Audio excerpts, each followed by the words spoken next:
Hello student, hello Hindi में आपका स्वागत है। आज मैं आपको तुम कब जाओगे अतिथि पाठ का प्रश्न उत्तर पढ़ाने जा रही हूँ।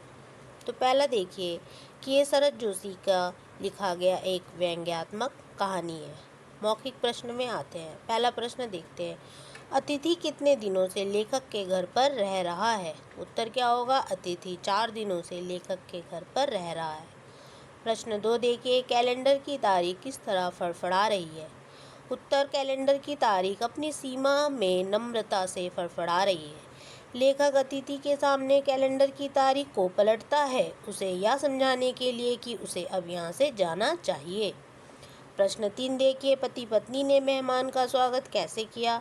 उत्तर, पति ने मेहमान का स्वागत भरसक मुस्कान के साथ करते हैं, उसे गले लगाते हैं और पत्नी सादर नमस्ते करती है। प्रश्न 4, दोपहर के भोजन को कौन सी गरिमा प्रदान की गई? उत्तर, दोपहर का भोजन को डिनर जैसा भारी भरकम बनाया गया। भोजन में 2-2 सब्जियां, रायता और मीठा दिया गया। प्रश्न 5, तीसरे दिन सुबह अतिथि ने क्या कहा? उत्तर, तीसरे दिन सुबह अतिथि ने कहा कि वह अपने कपड़े धोबी से धुलवाना चाहता है। प्रश्न 6, सत्कार की उष्मा समाप्त होने पर क्या हुआ? उत्तर, सत्कार की उष्मा समाप्त होने पर मुस्कान फीकी पड़ गई। डिनर की जगह खिचड़ी खिलाया गया। अब लिखित प्रश्न में आते हैं लिखित प्रश्न पर। प्रश्न 1 देखिए, लेखक अतिथि को कैसी विदाई देना चाहता था? उत्तर, लेखक अतिथि की विदाई भावभीनी विदाई देना चाहता था। वह चाहता था कि उसे छोड़ने के लिए स्टेशन तक जाए, उसे बार बार रुकने के लिए कहे, पर वह ना रुके। प्रश्न 2, पाठ में आए निम्नलिखित कथनों की व्याख्या कीजिए। का अंदर ही अंदर कहीं मेरा बटुआ कांप गया। तो उत्तर क्या होगा? लेखक के घर जब अतिथि जाता है तो लेखक उसका भारी भरकम रूप से सत्कार करता है, लेकिन जब वह अतिथि 1 से ज़्यादा दिन तक उनके घर पर रहता है तो लेखक का खर्च बढ़ने लगता है। उसे अतिथि का सत्कार करना अब अच्छा नहीं लगता। उनका अतिथि सत्कार फीका पड़ जाता है। खा नंबर, अतिथि सदैव देवता नहीं होता, वह मानव और थोड़े अंशों में राक्षस भी हो सकता है। उत्तर, अतिथि देवता तभी समझे जाते हैं जब वह सूचना देकर आए और कुछ दिन का आतिथ्य कराकर वापस चले जाए, पर अतिथि राक्षस समझे जाने लगते हैं जब वह बिना किसी सूचना के आ जाते हैं और कई कई दिनों तक जाने का नाम नहीं लेते। ऐसे लोग सिर दर्द का कारण बनते हैं, उनके कारण परिवार का दिवाला निकल जाता है। प्रश्न गा, लोग दूसरे के होम की स्वीटनेस को काटने न दौड़े।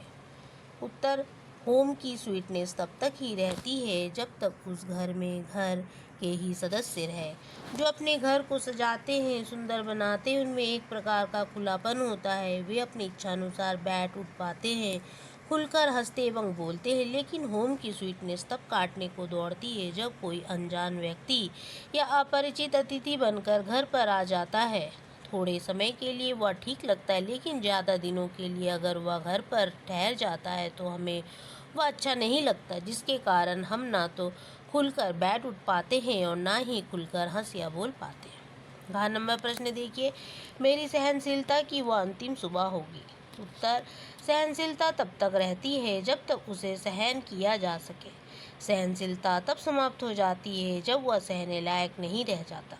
लेखक के घर जब अतिथि 4 दिन तक रह जाता है तो लेखक उसे सहन नहीं कर पाता। वह चाहता है कि अगर अतिथि 5वां दिन तक नहीं गया तो उसे मजबूर होकर अतिथि से साफ साफ कह देना होगा कि वह घर से चला जाए, क्योंकि एक तरफ तो उसका रुपया खर्च हो रहा था तो दूसरी तरफ वह घर पर ठीक तरह से ना हंस बोल पा रहा था और ना ही उठ बैठ पा रहा था। अंगा नंबर प्रश्न देखिए, एक देवता और एक मनुष्य अधिक देर साथ नहीं रहते। उत्तर, यहाँ देवता अतिथि को कहा गया है। देवता शब्द से व्यंग्य किया गया। यदि यह देवता अधिक समय तक घर पर ठहर जाता है तो वह सहन नहीं होता, लेकिन यदि अतिथि जल्दी से जल्दी लौट जाए तो वह अतिथि हमें देवता लगने लगता है। देवता और मनुष्य कभी एक साथ नहीं रह पाते। देवता थोड़े समय के लिए आते हैं और चले जाते हैं। मनुष्य का यह स्वभाव है कि वह अधिक दिन तक उसे सहन नहीं कर पाता। प्रश्नों के उत्तर दो। ये है बड़े प्रश्न। कौन सा आघात अप्रत्याशित था और उसका लेखक पर क्या प्रभाव पड़ा?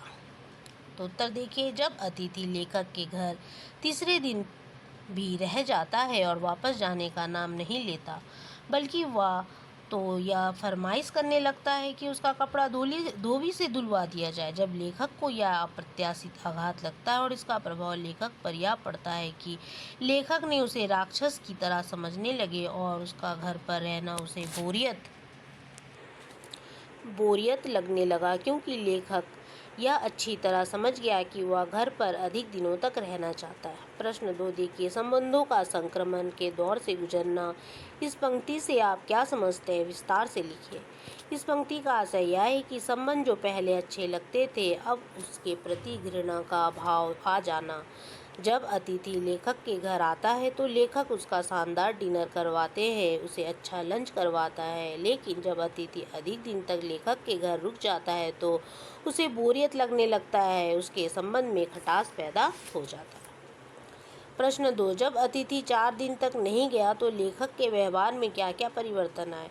जब अतिथि 4 दिन तक नहीं गया तो लेखक अपने अतिथि से मुस्कुराकर बात करना छोड़ दिया, उसे शानदार लंच की जगह खिचड़ी खिलाए। इसके बाद लेखक उपवास तक जाने की तैयारी करने लगा। वह अतिथि को राक्षस तक समझने लगे। वह अतिथि को गेट आउट तक कहने को तैयार हो गया। अतिथि देवो उक्ति का व्याख्या करें और आधुनिक युग के संदर्भ में इसका आकलन करें। इस तरह के प्रश्न आपके पूछे जाते हैं। अतिथि देवता के समान होता है। लोग अतिथि को देवता के समान मानते हैं, लेकिन यह देवता तब तक प्रिय लगता है जब तक वह कुछ समय आकर आतिथ्य देकर चले जाते, क्योंकि आधुनिक युग में व्यक्ति के पास इतना समय नहीं है कि वह अतिथि की सेवा करे। व्यक्ति अपने कामकाज में इतना व्यस्त रहता है कि वह अतिथि को ज़्यादा दिन तक झेल नहीं पाता। तुम कब जाओगे अतिथि कहानी का उद्देश्य बताइए। तो तुम कब जाओगे अतिथि कहानी में लेखक शरद जोशी ने ऐसे लोगों पर व्यंग कसा है जो दूसरों के घरों में अतिथि के रूप में जाते हैं, परंतु बहुत समय तक वहां से निकलते नहीं हैं। यह पाठ व्यंग्यात्मक शैली में लिखा गया है। लेखक ने व्यंग में लोगों को समझाने का प्रयास किया। लेखक के अनुसार अच्छा पड़ोसी वह होता है जो अपने आने से पूर्व सूचना दे और पूछ कर आए कि हम आ रहे हैं। एक अच्छे अतिथि का यह विशेषता है कि वह कुछ दिन का आतिथ्य कराए और वापस चला जाए। जो लोग बिना किसी सूचना के आ धमकते हैं और कई कई दिन तक जाने का नाम नहीं लेते, ऐसे लोग मेजबानों की सिरदर्दी का कारण बनते। उनके कारण परिवार का दिवाला निकल जाता है, परंतु उनके अतिथि को इससे कोई असर नहीं पड़ता। उस ऐसे अतिथि को सबक सिखाने के उद्देश्य से लेखक ने इस पाठ की रचना की है। देखिए पाठ से हमें क्या शिक्षा मिलता है। तुम कब जाओगे अतिथि व्यंग्यात्मक कहानी के माध्यम से लेखक शरद जोशी ये शिक्षा देना चाहते हैं, अतिथि को किसी के घर अधिक समय तक नहीं रुकना चाहिए। हमारी संस्कृति में अतिथि देवो भव के संस्कार हमें दिए गए, लेकिन आज महानगरीय जीवन में जहां एक मध्यवर्गीय व्यक्ति को अपनी दैनिक जरूरतों के लिए कड़ा संघर्ष करना पड़ता है, धन व समय का अभाव हर समय रहता है और ऐसे में कोई मेहमान घर पर आकर लंबे समय तक टिक जाए तो वो अतिथि भगवान नहीं लगता है। लेखक क्या कहना चाहते हैं कि हम भी यदि किसी के घर जाएं तो ज़्यादा समय तक रहकर किसी को तकलीफ न दें। आज की दौड़ती भागती जिंदगी में किसी के पास इतना समय और धन नहीं है कि वो समय तक आपकी आवभगत कर सके। इसी तरह के प्रश्न जानने के लिए आप मेरे चैनल हेलो हिंदी चैनल को सब्सक्राइब करना ना भूलें। MCQ प्रश्न भी आगे आपको दे दिए जाएंगे। धन्यवाद।